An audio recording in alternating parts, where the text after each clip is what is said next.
থালা বাটি প্লেট সমস্ত কিছু কিন্তু একটা মেশিনে তৈরি করতে পারবেন।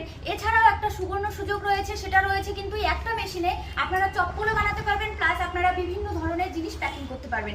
তো এক কথায় বলতে গেলে এটা হচ্ছে অল ইন ওয়ান মেশিন। তো দেখুন বন্ধুরা, এই মেশিনটা দিয়ে আপনারা কিন্তু চপ্পল অর্থাৎ যে হাওয়াই চপ্পলগুলো হয় সেটা তৈরি করতে পারবেন। আপনারা কিন্তু ছোট বাটি থেকে শুরু করে পেপার প্লেটের থালা সবই তৈরি করতে পারবেন। এটা রোলে চলবে, দেখুন পিছনে কিন্তু রোলের সিস্টেম দেওয়া আছে। তো আপনারা এটা শর্ট ভিডিওতে আমি ডিটেলসে আলোচনা করতে পারছি না। আপনারা যদি এই মেশিনটা পারচেস করতে চান, এই ব্যবসাটা যদি করতে চান, অবশ্যই আমাদের কোম্পানিতে আসেন। আমাদের কোম্পানিটা রয়েছে শিলিগুড়ি হায়দারপাড়া মার্কেট কমপ্লেক্সের ঠিক অপোজিটেই। আর যদি আপনারা দূরে থাকেন সেক্ষেত্রে অনলাইনেও পারচেস করতে পারেন, আমাদের সমস্ত ধরনের ব্যবস্থাই রয়েছে। এছাড়াও রয়েছে ট্রেনিংয়ের ব্যবস্থা। আপনার বাড়িতে গিয়ে আমাদের কোম্পানির লোক কিন্তু ট্রেনিং শিখিয়ে দিয়ে আসবে, ট্রেনিং করে দিয়ে আসবে। তো এই ব্যবসা করতে কোনো রকম কোনো অসুবিধা হবে না। আপনারা অবশ্যই স্ক্রিনে দেওয়া নাম্বারে যোগাযোগ করে এর বিষয়ে ডিটেলসে জেনে নেন।